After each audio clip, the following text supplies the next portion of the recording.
These are the top rated trail lights on the market as reviewed by our expert team here at BikeRadar. Now, before I get onto the reviews, I'm going to outline what you should be looking for in a light, including beam pattern and lens type and brightness, and what these things mean out on the trail.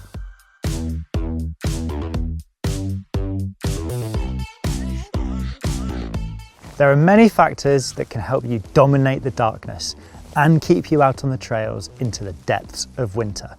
The most obvious thing is to look for how bright the light is, but as you'd expect, more lumens often means more money. From our experience, 1500 lumens is the lowest output at which you will still feel comfortable riding a blue graded trail centre style run. All the lights in this list hit that 1500 lumen threshold, but some are much brighter.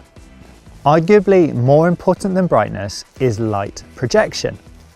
Spotlights focus the beam onto a particular area at the expense of being able to see across a wider spread. Spotlights are best suited to being mounted on a helmet because the light shines directly where you're looking rather than casting its power more widely. Spotlights work best when coupled with a floodlight mounted on your bars.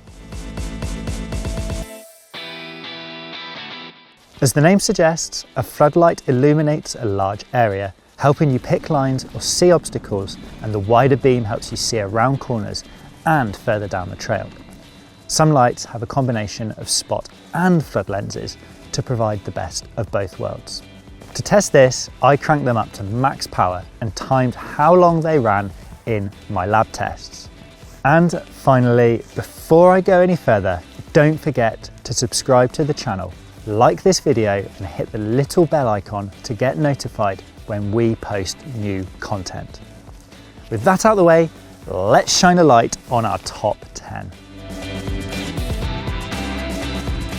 Gloworm claims its second generation XS Adventure light set has the perfect balance between light and power, making it suited to both helmet and bar mounted use.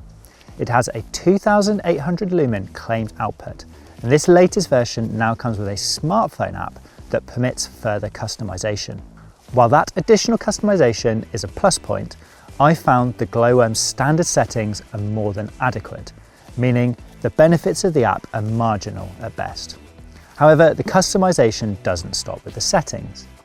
The light unit is fitted with 2 spot optics and a honeycomb lens as standard, but in the box are 3 more lenses: a spot, a honeycomb and a wide angle. There's also GoPro style mounts for handlebars and helmets. I swapped the stock optics for 2 honeycomb and 1 wide angle lens to broaden the beam. These gave a long high definition throw and a wide spread, and an even light and a gradual fade for seeing lines out of turns. Power is also good, the light feeling like it emits more lumens than Gloworm claims. It provides plenty of illumination to pick out rocks, roots and other obstacles, and is bright enough to function as a single unit without any supplementary lights. The battery doubles as a power bank and has an OLED info screen, but I found it difficult to read whilst on the move. In the runtime test, the Gloworm light lasted for 1 hour and 50 minutes on max power, beating its claimed runtime from the manufacturer. The XS Adventure is a versatile light thanks to the many optic customization options and being lightweight enough for bar or helmet mounting. There's plenty of power for even the more extreme ends of the riding spectrum and doesn't cost a fortune. The Magicshine MJ-906S is one of the brand's lowest weight, smallest form factor and highest output lights, boasting 4500 lumens in max power mode. To boot, this model is e-bike compatible, which means it can draw power from the bike's battery and is compatible with all mainstream motors. However, it can also take power from its own battery. On-trail illumination is impressive, especially in the maximum 4500 lumen mode. I kept the light in this mode when riding technical single track, but happily reduced output for fire roads and bridleways. It lights up obstacles well, with a good central focal point just ahead of the bars. In terms of runtime, the MJ-906S more than doubled Magicshine's claimed time, lasting 3 hours and 26 minutes. For its weight and size, the light is an impressive performer, packing a big punch. It works well as a standalone bar light, but it really excels as a helmet light. Light & Motion's Seca Comp 2000 is a 3 LED all-in-one unit. It boasts a 2000 lumen max output and an IP67 dust and waterproof rating. Weighing just 224 grams, including the bar clamp, its diminutive dimensions don't necessarily mean a lack of power. Although the Seca feels like it has more power than claimed, there isn't quite enough light to truly illuminate every obstacle on the trail. Some routes and rocks, especially off to the sides, remained in the dark. Although its power isn't low by any means, the wide beam pattern shares out its limited lumens broadly. This means it lacks the intensity that other lights with more power and a similarly broad spread have. The broad beam pattern means this is a promising light. Technical terrain is its main pitfall, however, thanks to how its power is distributed, and the rubberized strap isn't that secure. During our testing, I found that it only had a runtime of 1 hour 20 minutes, which is 10 minutes shorter than claimed by Light & Motion.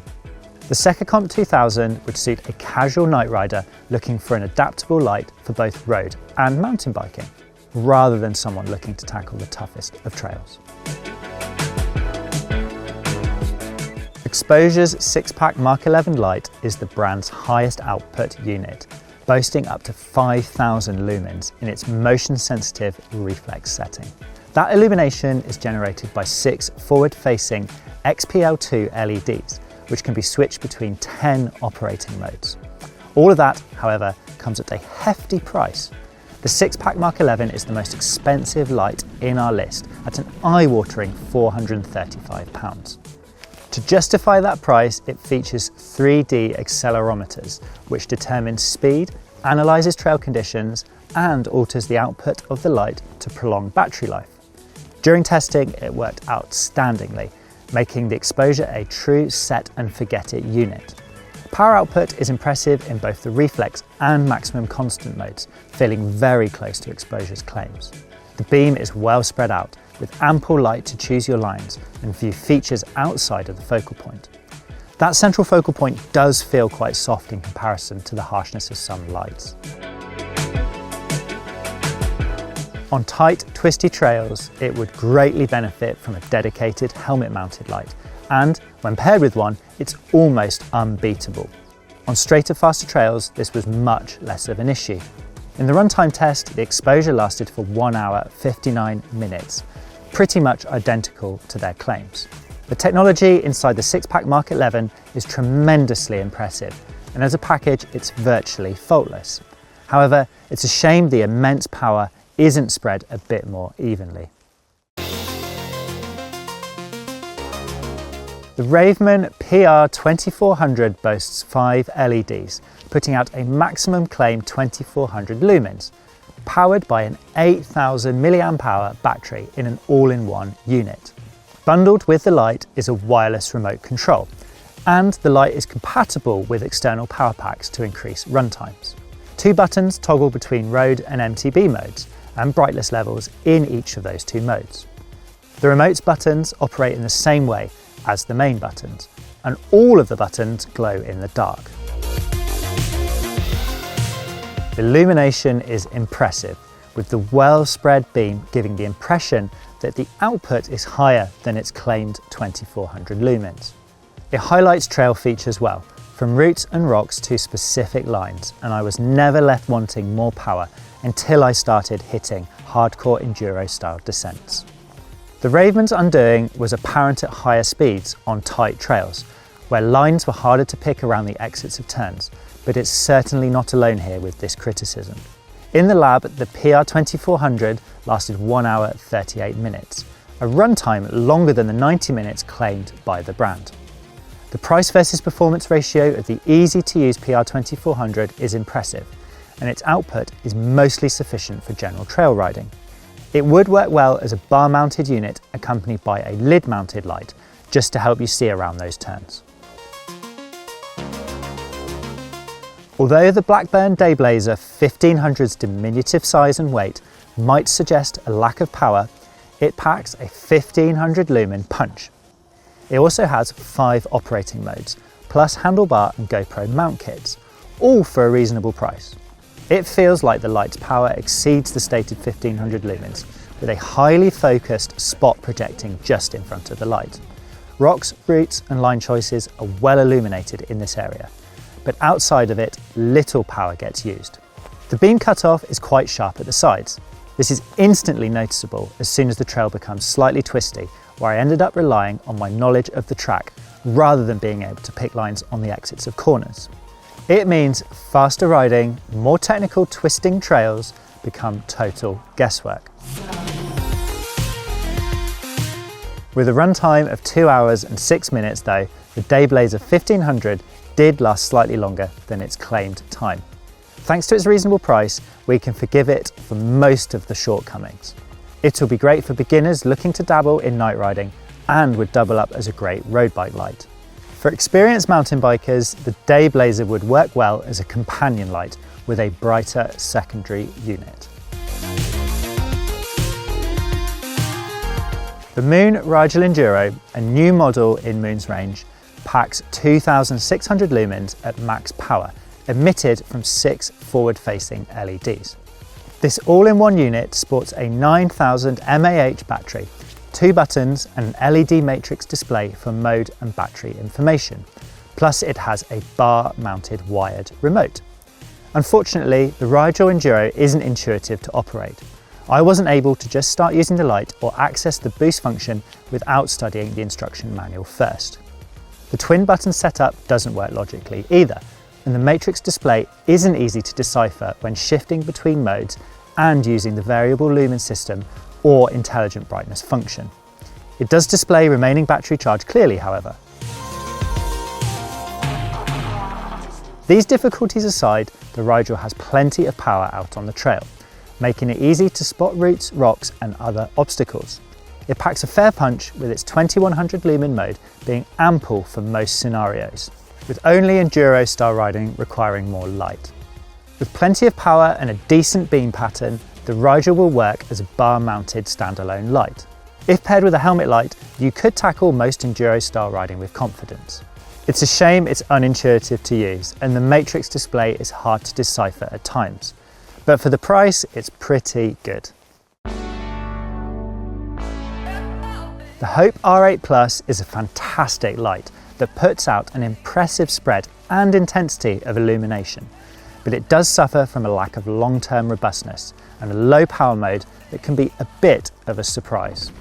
Pumping out a maximum claimed 4000 lumens from 8 individual LEDs housed in a separate light unit, Hope says it turns night into day.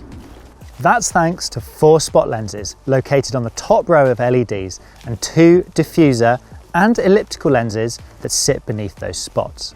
It's very bright with a big enough range to tackle even the trickiest or wiggliest sections of trail, not much harder than it would be in daylight. The side-to-side flooding is impressive too. In fact, its spread is wide enough to give great visibility down the trail and illuminates obstacles around corners. So it's possible to spot lines when the light isn't pointing directly where you want to go. Once the battery hits 30% or less, it isn't possible to select the brightest mode from a lower one. And when it gets within 10%, if the light is in the brightest setting, it lowers to the second brightest, which puts out 2100 lumens. When set to maximum power, it lasted 1 hour and 25 minutes, exceeding Hope's claims of 1 hour dead. This performance comes at a high purchase price of £325. But if there is a problem, after-sales support from Hope has legendary status. The light isn't perfect though. The mount suffers from a lack of long-term robustness, where the plastic lugs on the bar mount that lock the light in place have worn, which can lead to the light twisting. This section of the mount is replaceable, and I only had these issues after using the Hope lights in excess of 4 years. But if the light's running as it should, there is very little to complain about.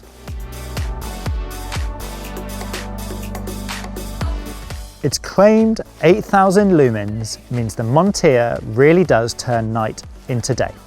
illuminating the trails and their surroundings with mind-blowing definition. Even on the hardest, gnarliest tracks, I never wanted more power. The beam has a spread so wide, it's hard to discern where it cuts off. Plus, there's masses of high-powered spotlighting directly in front of you, making it easy to pick out rocks, routes, and lines way ahead.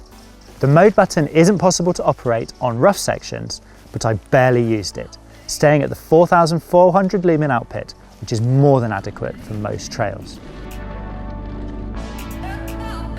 There's no mode indicator, and I'd prefer a dedicated battery life display, but I can forgive these small niggles. Runtime in the maximum 8,000 lumen brightness was still good at 1 hour 50 minutes, but by shifting to 4,400 lumens, I was able to almost double battery life. The Monteer 8000S is a true masterpiece, providing incredible power, exceptional beam pattern, and ease of use. If you're looking for one light to cover all night riding bases, look no further. This is well worth the asking price. If you're on a tight budget but want top level performance, look no further. The Pavo Motion 2400 is an exceptional light that rivals and beats others with double the lumen output and triple the cost. The Pavo Motion has a maximum output of 2,000 lumens in constant mode, but it also gets a motion sensitive setting. In this mode, you get an additional 400 lumens of power, and the light will automatically halve its output when it senses you've stopped moving. It manages the changes of brightness subtly, dimming and illuminating slowly as you stop or move again. If you're jumping in at the deep end of a trail, it would be wise to move the light around before you set off, so that it's guaranteed to be pumping out max power from the go. The spread offered by the Pavo Motion means you can ride confidently, knowing that you aren't going to be surprised by a previously unseen obstacle suddenly popping out right in front of you. Although the light performs really well, if you were looking to ride exceptionally technical trails really quickly, then you will want more lumens. Our lab testing saw the Pavo Motion 2400 last for 3 hours, a full hour and 10 minutes longer than the claimed runtime. This isn't the most feature-laden light, but provides top-level performance for the price. Hopefully, you'll now feel illuminated on the subject of trail lights and what type of light will suit you best. Tell us, what's your favourite bike light? Don't forget to let us know in the comments, give this video a like, subscribe to the channel, and hit that little bell icon so you get a notification every time we post a new video.